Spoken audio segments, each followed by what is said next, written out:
Thank you. On behalf of everyone at Freedom to Marry, I'm overjoyed to welcome you to this celebration of winning marriage nationwide. We did it!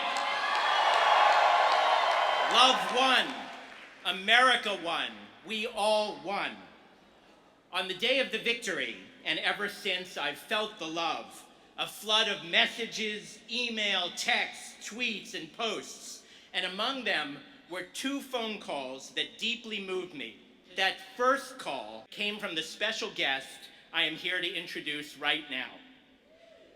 I first met this champion of equality and freedom when I was a college intern in his Senate office during the bicentennial summer of 1976.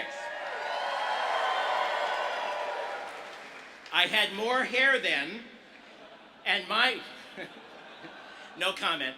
And my movement days were still ahead of me, but Joe Biden was already fighting for working people and for women, already helping improve our nation's criminal justice system and foreign policy, and among many other achievements, as chair of the Judiciary Committee, he ensured that instead of our having to cajole a 5th vote for our Supreme Court victory from Robert Bork, we instead could make the case to a justice named Anthony Kennedy.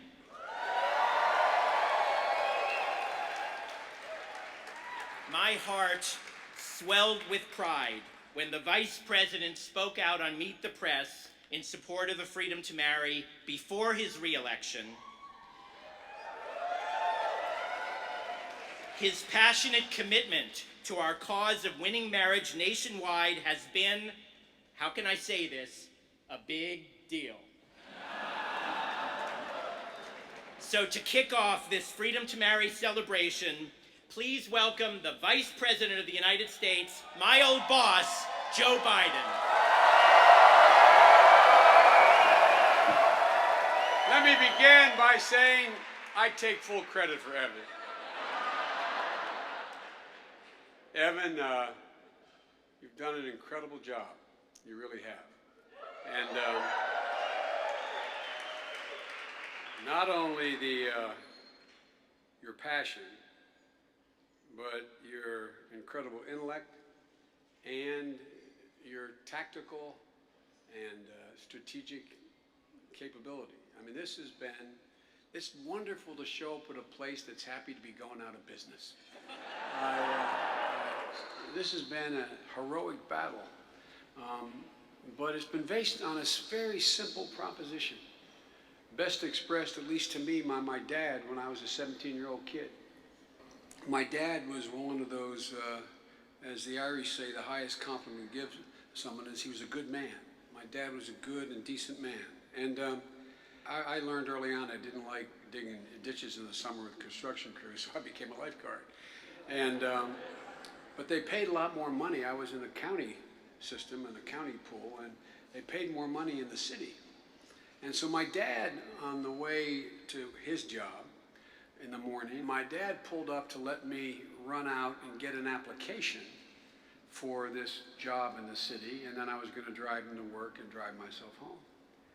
And as we were stopped at the light, 2 men on the right, very well-dressed men, obviously business people working for either Hercules or DuPont, turned and embraced one another and kissed each other.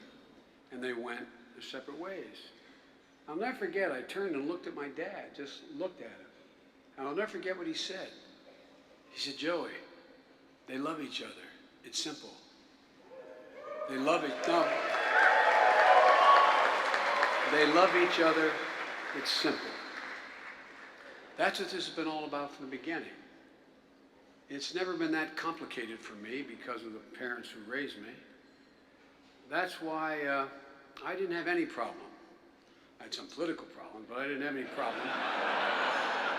And I didn't have any problem with the president directly and honestly answering that question on Meet the Press that you showed. Now here, no, I don't say that for everyone. Because look, I got involved in public life because of civil rights. This was the civil rights movement of our generation. This is what this decision is as consequential as Brown versus the board. And so, and it's always been, the reason I've been so confident, it's always been a simple proposition. But it hasn't been simple for a lot of you, especially those of you who are older. Pursuing this simple proposition for many of you standing in front of me took courage.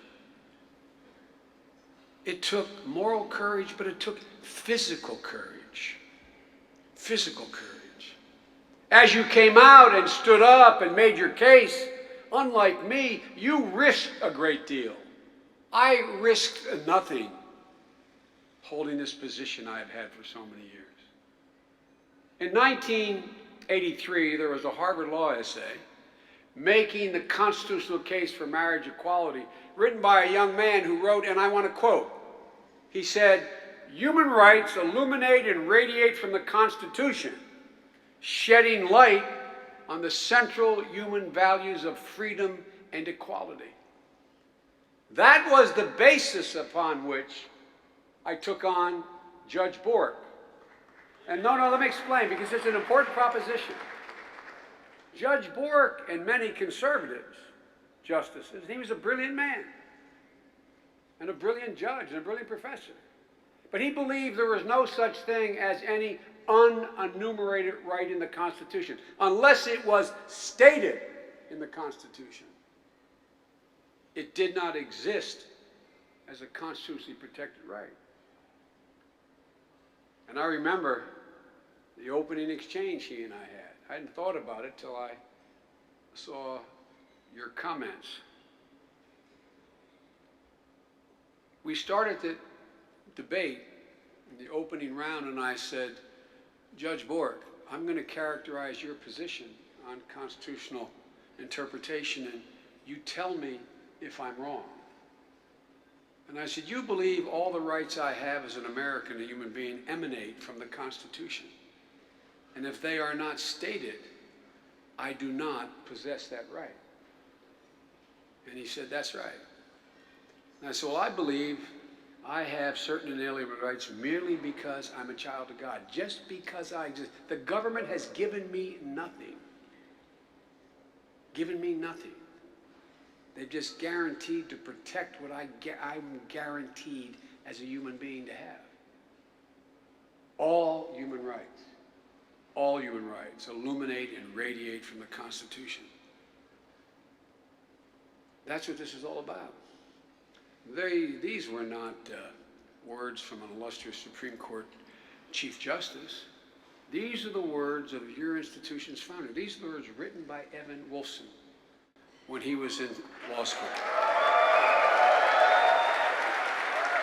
Pretty courageous for a 26-year-old kid at Harvard Law School when the future looked so dark and lonely. It took courage, like many of you have demonstrated. And like him, so many of you have done so much for so long. The last 5 or 6 years where I go within the community, I'm being thanked. You don't owe me or Valerie or the president or anybody any thanks. No, you don't. We owe you.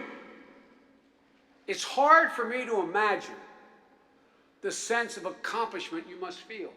The work all of you have done, laying the groundwork for the Supreme Court decision, their love, your love, it has been set free.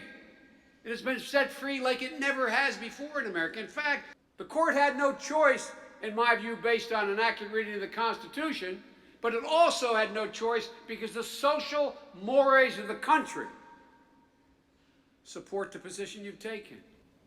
Your courageous efforts not only set you free and the LGBT community free, but it freed millions and millions of straight women and men.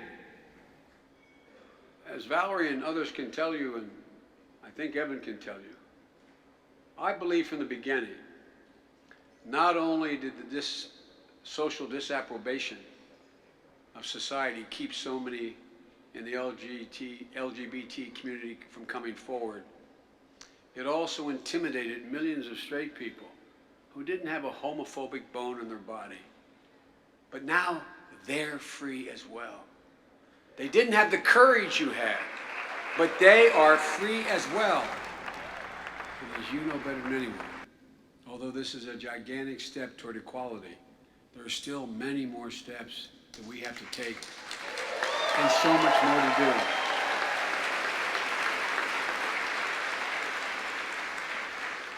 Although the freedom to marry, and for that marriage to be recognized in all 50 states is now the law of the land, there are still 32 states where marriage can be recognized in the morning and you can be fired in the afternoon. I don't believe the American people, for that matter, the people in those states, I don't believe they even know it's possible that you can be fired because you are gay or lesbian. And I am absolutely confident that when the people and organizations in this room and the President and I take this fight to the American people, we will win, because all we have to do is let them know what the law allows now. Once people realize this will end as well. So I want you to know, this next door is going to be a hell of a lot easier to push open as long as we expose to average Americans the injustice that continues to exist. So let's all recommit to shine a blazing light on the ugliness of employment discrimination. It matters not just for the millions of American families. Along with marriage equality, it matters that we use the power of our example to force for global human rights, to be a champion of LGBT rights around the world. This also has a significant foreign policy dimension. Finally, our actions are matching our stated values. So, ladies and gentlemen, the next fight will not take as long. Justice can never be permanently repressed. It always needs and will be set free. Congratulations. Now shine a new light.